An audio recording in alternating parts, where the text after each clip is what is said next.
Hey, my name is Roy Canterbury, and I'm going to be your host today on Archery Talk 101. Uh, Today, we're going to be talking about the safety in archery. There's a few safety tips you need to know, and by the time we get done with this podcast, you will know the different things you need to know about safety. So let's get started with um, archery. Like all our sports, have rules that need to be followed to keep archers safe and spectators safe in general. You want to observe these rules whether you're competing or just shooting for fun. You never know who's downrange, so you want to check that. So the first thing we want to go, the first safety tip is loading or dry firing. You never want to pull back and release a bowstring without an arrow attached. This could damage your bow or injure the archer. Additionally, a bow could not be loaded with an arrow unless standing, should not be loaded unless standing at the shooting line and the signal starts shooting. Shooting line could be anything. If you're all by yourself, your shooting line could be anywhere where you're standing, but you still need to make sure that you're loading correctly. Shooting line could be if you're hunting, when you climb in your tree stand. You don't want to load an arrow in your bow until you're in your tree stand. It's not safe to climb up and down with it. Same thing with a crossbow. You actually don't want to cock your crossbow until you get into your tree stand. Things could happen. You could catch something sharp on it and cut the string, and it's full draw, and it's going to fire. And we'll go over what happens when that happens here in a little bit. Now, one other thing you might want to consider too is like if you're stalking with a bow, being a longbow, compound, or recurve, you can put an arrow in your bow attached to the string. Just don't drop back to actually get to where your target animal is at, or whatever the target is going to be. And then at that point, you would draw. You always want to make sure, same thing with a crossbow. You're carrying a crossbow. You could be walking through and that grass, because you're going to point it down when you're walking. So it's pointing in safe directions because you don't want everything in front of you. It can actually go off. It could actually catch the broadhead and pull it slightly out, or pull it completely out so you don't have an arrow. So you always want to inspect your bow, whether it be a traditional type or compound or crossbow. Make sure if you are walking around with it, that it is fully seated before you shoot. Talking about it in the next section here, we're going to be talking about inspection, what you need to inspect on your arrows and your bows and everything. So to start with arrows, you need to inspect those before each shot to make sure they're not damaged. If you have an arrow shaft that is damaged, it could cause arrow to snap or injure, an archer. A cracked arrow could also go off course and hit something you don't intend. You could be spectators or anything. The bottom line is damaged arrows are unpredictable and not safe to shoot. Then you want to look at your nock. That's what's going to hold your arrow onto your string. And if those are broke or cracked, unpredictable results can happen. It could go off the different direction. You could have it actually break when you shoot because it's already cracked or missing, and which could cause a dry fire. And dry fires generally will cause your bow to have major problems and need to be fixed, anywhere from coming completely apart to just making a stomach turning sound. So you want to always make sure your nocks are in good shape as well.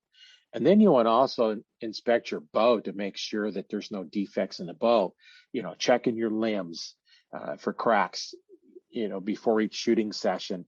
That'd be a good idea, so that if you have a crack, you don't want to be shooting.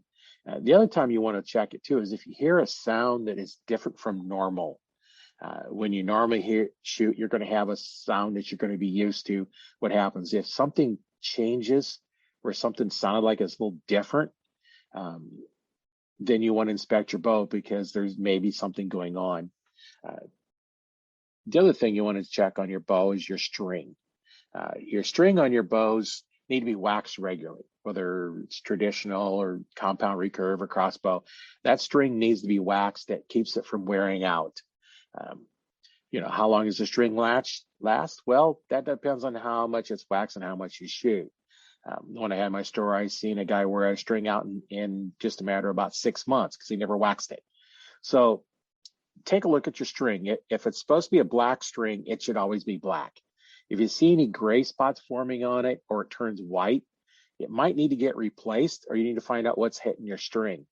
If you see any strands that are hanging down, that's a sign of your string breaking.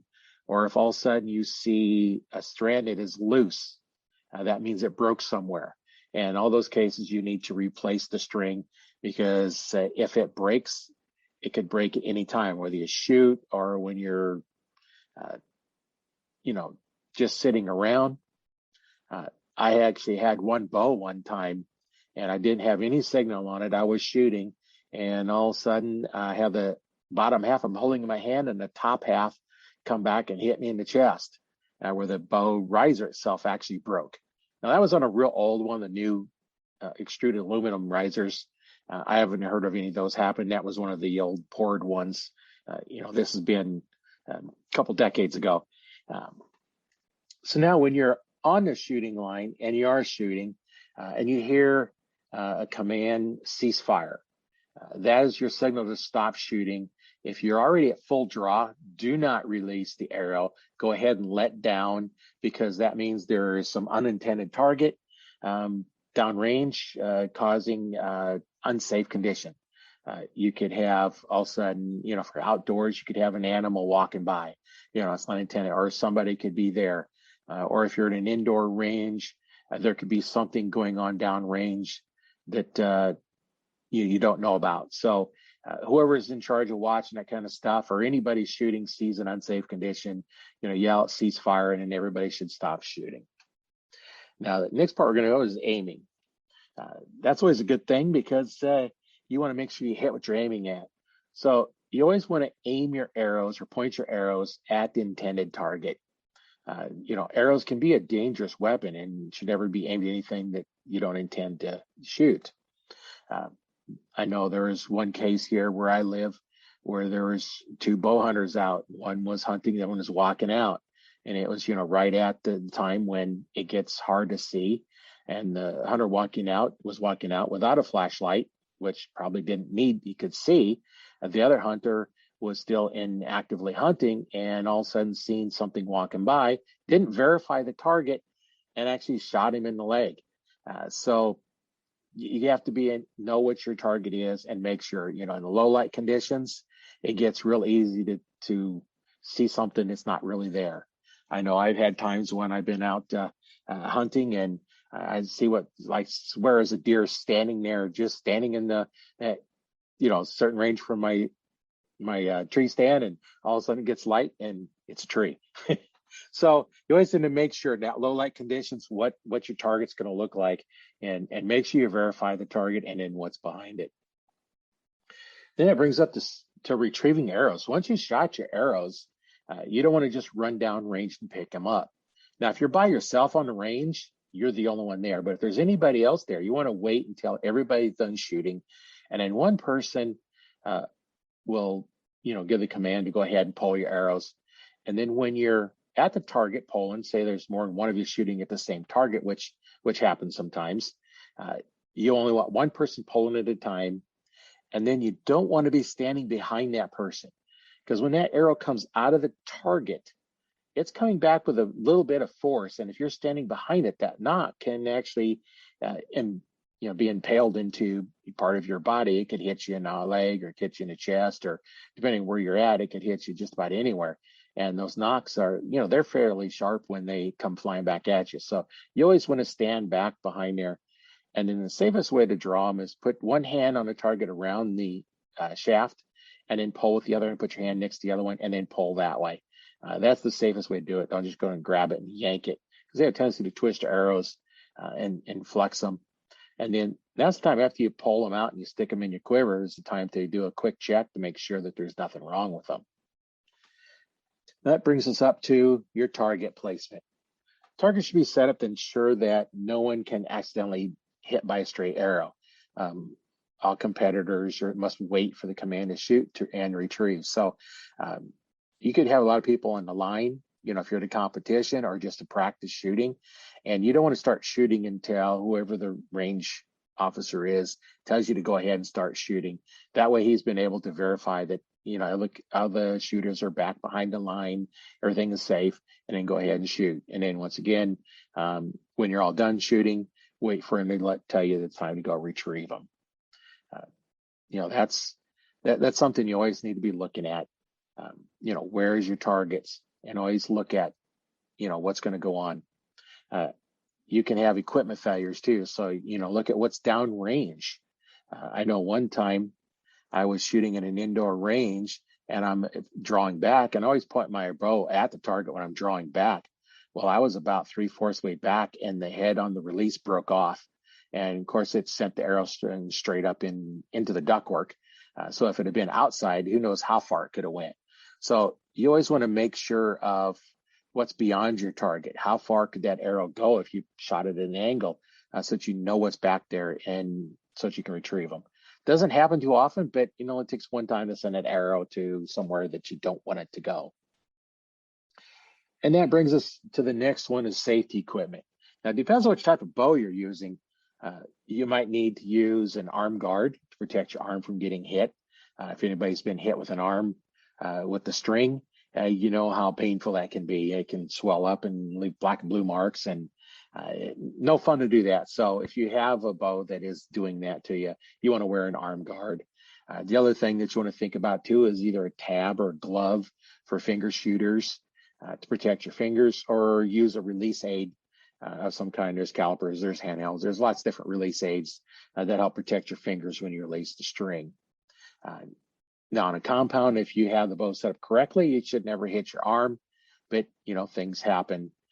Recurves and long bows, a lot of times they'll wear an arm guard because just the way those bows are, sometimes they'll hit your arm depending on the grip that you're using on them.